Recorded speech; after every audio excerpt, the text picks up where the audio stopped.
कि चौधरी बरादरान कोई भी फैसला नफ़े और नुकसान के बगैर नहीं करेंगे। उनके यहाँ पे सियासत के अंदर फ़ायदा और नुकसान तोला जाता है और इसी बुनियाद के ऊपर चौधरी बरादरान अपनी वफादारी तय करते हैं। एस्टेब्लिशमेंट के ख़िलाफ़ कभी कोई फ़ैसला ये नहीं कर सकते। जब भी कभी कोई फ़ैसला करेंगे एस्टेब्लिशमेंट की मर्ज़ी से या उनकी मंशा के मुताबिक करेंगे या कम से कम उनकी इजाज़त लेकर फ़ैसला करेंगे। यानी अगर ये पार्टी दो हिस्सों में डिवाइड हुई है तो ये तय किया गया था कि क्योंकि दो लोगों से काम चल रहा था पीडीएम की जो हुकूमत थी उसको बनाने के लिए, तो दो लोगों को उधर जाने दिया गया और दो लोगों को इधर आने दिया गया। इधर आने देने की वजह यह थी कि अगर पाकिस्तान तहरीक इंसाफ की पूरे पाकिस्तान में कोई हुकूमत यानी खैबर पख्तूनख्वा के अलावा ना होती तो इससे ज़्यादा रिएक्शन पैदा होता।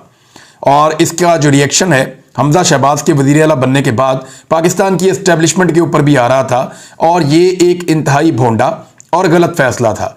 हमजा शहबाज की वज़ारत आला के मामले के अंदर एस्टेब्लिशमेंट का ये फैसला बहुत गैर मकबूल हो रहा था और इदारों के अंदर भी बेचैनी थी। उस बेचैनी के बाद ये महसूस किया गया कि वहाँ पे बंदा तब्दील किया जाए, लेकिन बंदा लिया गया अपना, यानी परवेज़ इलाई एस्टेब्लिशमेंट के आदमी, ये सब जानते हैं और उनके हमेशा से फ़ौज के साथ बड़े अच्छे ताल्लुकात रहे हैं।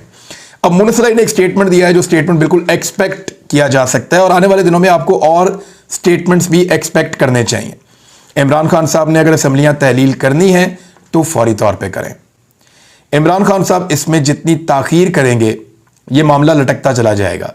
परवेज़ इलाई साहब और मुनस इलाई इमरान खान साहब से मिलने आए, वहाँ पे कुछ और लोग भी मौजूद थे और बड़ी ग्रेस शो की उन्होंने। वहाँ जो बातचीत की वो बड़ी अच्छी बातचीत थी। गो कि उनकी ख्वाहिश है कि अगला बजट दिया जाए, तरक्याती काम किए जाएँ और बहुत सारी और चीज़ें। हालांकि पाकिस्तान तहरीक इंसाफ की हुकूमत ने अगर पंजाब में काम किए होते, ख़ास तौर पर परवेज़ इलाई साहब के दौर में, तो उन्हें फ़िक्र ना होती। ये 4-5 महीने वेले ही रहे हैं। इन्होंने तो सैलाब ज़दगान की भी मदद नहीं की। 5-5, 6-6 घंटों की मीटिंग्स के अंदर सैलाब ज़दगान का तज़किरा तक नहीं हुआ। मुझे बहुत सारे लोगों ने ये बात बताई है और काम कुछ भी नहीं किया सैलाब मुतासरीन के लिए। मैं इस बात का गवाह हूँ कि पंजाब में कोई काम नहीं हुआ। अगर किसी हुकूमत ने सैलाब मुतासरीन के लिए काम किया है तो वो सिर्फ़ और सिर्फ खैबर पख्तूनख्वा की हुकूमत है। बलूचिस्तान में हुकूमत होती नहीं और सिंध के अंदर तो सूरत हाल आपके सामने है। और पंजाब ने भी परवेज़ इलाई साहब से जो उम्मीदें थी उन्होंने उस उम्मीद को तोड़ा है। ये मैं पहले भी कह चुका हूँ, आज दोबारा कह रहा हूँ। और मुझे हमेशा से ये ख़तरा था और ये एक मुझे खदशा था कि जब भी कभी इमरान खान साहब को ज़रूरत पड़ेगी और परवेज़ इलाई साहब को चूज़ करना पड़ेगा कि उनको ताकतवर हल्के क्या कह रहे हैं और इमरान खान क्या कह रहे हैं, तो वो ताकतवर हल्कों की तरफ अपना झुकाव डाल सकते हैं। अभी भी ये खदशा मौजूद है। गो कि उन्होंने कहा है कि वो इमरान खान साहब का पूरा साथ देंगे और वो असम्बलियाँ उनके कहने पर तहलील कर देंगे। तो फिर इमरान खान साहब को फौरी तौर पर यह फैसला कर लेना चाहिए कि इन असम्बलियों को तहलील करके दोबारा इंतखाबात के अंदर पंजाब को और खैबर पख्तूनख्वा को भेज दें। ऐसी सूरत हाल में जरदारी साहब के लिए बहुत मुश्किल पैदा हो जाएगी। जरदारी साहब सिंध को नहीं छोड़ना चाहते।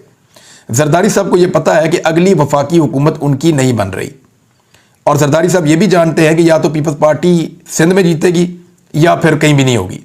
अगर वो सिंध में जीत जाती है पीपल्स पार्टी तो अगला वज़ीर आज़म या PMLN का मिल मिला के बन जाएगा या PTI जो है वो इलेक्शन जीत जाएगी और उनकी अक्सरियत आ जाएगी और वो आराम से अकेले ही हुकूमत बना लेंगे। जरदारी साहब ये जानते हैं, वो सिर्फ सिंध में अपनी हुकूमत बचाना चाहते हैं। फ़र्ज़ करें अगर खैबर पख्तूनख्वा और पंजाब में पहले इलेक्शन हो जाते हैं और PTI यहाँ से फारिग हो जाती है इलेक्शन लड़ने के बाद, यहाँ हुकूमतें बना लेती है, तो जब सिंध में अलग से इलेक्शन होगा बलूचिस्तान के साथ तो इमरान खान साहब बलूचिस्तान नहीं जाएंगे। इमरान खान साहब की पूरी तवज्जो सिंध में होगी और वो अपना पूरा लाओ लश्कर लेकर सिंध में उतरेंगे और सिंध के इलेक्शन के अंदर जोर लगाएंगे अपना पूरा। तो ये जरदारी साहब को सूट नहीं करता, फिर सिंध उनके हाथ से निकलने के खतरात पैदा हो जाएंगे। तो जरदारी साहब चाहेंगे कि चारों सूबों में इलेक्शन एक साथ हों ताकि सिंध के अंदर पाकिस्तान तहरीक इंसाफ की तवज्जो कम आए। सिंध के अंदर पाकिस्तान तहरीक इंसाफ जब जोर लगाने आए तो उनका जोर कम लगे, उनकी तवज्जो पंजाब में और खैबर पख्तूनख्वा में बटी रहे और सिंध में उनकी कम तवज्जो आए, शहरी इलाकों में आ जाए लेकिन देही सिंध के अंदर वो ना आ पाए, क्योंकि सैलाब के बाद सिंध में जरदारी साहब की सिचुएशन बहुत पतली है। तो ये जनाब इस सूरत हाल को आप रखें जहन में। अब ये देखें मुनस इलाई ने स्टेटमेंट क्या दिया है। मुनस इलाई का स्टेटमेंट मैं आपको पढ़ के सुना देता हूँ। उन्होंने कहा कि तहरीक इंसाफ तहरीक अदम एतमाद के वक्त जनरल बाजवा ने मुझे कहा कि इमरान खान के साथ जाएं। ये मुनस इलाई ने इंकशाफ किया मेहर बुखारी साहबा के साथ बात करते हुए, और ये एक तरह से इख्तलाफात हैं, यानी इसको जैसे रिपोर्ट किया जा रहा है इसको इख्तलाफ के तौर पे रिपोर्ट किया जा रहा है पाकिस्तान तहरीक इंसाफ और मुस्लिम लीग काफ के। जियो तो इसको ऐसे ही रिपोर्ट कर रहा है क्योंकि उन्हें कहा गया कि ऐसे रिपोर्ट करें। लेकिन अभी बात मेरे ख्याल में उतनी आगे बढ़ी नहीं है, लेकिन बात का आगाज हो गया है। इमरान खान साहब अगर यहां से नहीं समझेंगे तो आने वाले वक्त में यह मामला मजीद खराब हो सकता है। यानी मुस्लिम लीग काफ के रहनुमा और वज़ीर आला पंजाब परवेज़ इलाही के साहबजादे मुन्नस इलाही ने भी पीटीआई की जानिब से साबिक army chief general Qamar Javed Bajwa पर तनकीद के मामले पर खुलकर इख्तलाफ का इजहार कर दिया।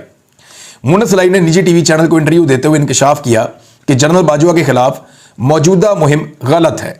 जनरल बाजवा ने पीटीआई को सपोर्ट किया, बल्कि उन्होंने तो तहरीक अदम एतमाद के वक्त भी मुझसे कहा कि वो इमरान खान के साथ जाएं। उन्होंने कहा कि अगर जनरल बाजवा अदम एतमाद का हिस्सा होते तो हमें क्यों उस तरफ जाने का कहते। एक बड़ा अहम सवाल है। और जनरल बाजवा ने पीटीआई के लिए सब कुछ किया, और जब वो चले गए हैं तो पीटीआई वाले उनके खिलाफ बातें कर रहे हैं, उनके खिलाफ ट्रेंड चला रहे हैं। ये अच्छी बात नहीं है। जनरल बाजवा ने तो दरियाओं का रुख मोड़ दिया था, ये मुन्नस इलाही साहब ने कहा है।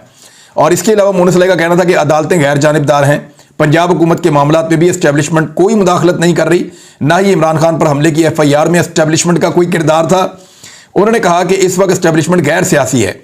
हमने PTI से ये तक कहा कि FIR काटने के लिए कोई भी अपना पुलिस वाला दे दें जो FIR काट ले, तो उन्होंने ऐसा पुलिस वाला दिया ही नहीं। अब जरा गौर करें, जनरल बाजवा कहते हैं कि मेरा सियासत में किरदार ही कोई नहीं है। वो कहते हैं मैंने फरवरी से फैसला कर दिया था कि मैंने सियासत के अंदर आना ही नहीं है, मेरा इसके अंदर कोई रोल ही नहीं है। तो जनरल बाजवा ने जब ये फैसला कर लिया था कि मेरा सियासत में रोल नहीं है, तो जनरल बाजवा ने मुन्नस इलाही को क्यों कहा कि तुम जाके इमरान खान का साथ दो? ये तो सियासत में उन्होंने किरदार अदा किया है।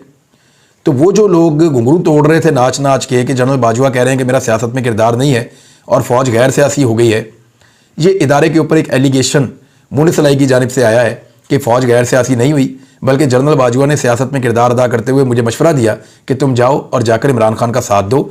उन्होंने PTI के लिए दरियाओं का रुख मोड़ दिया।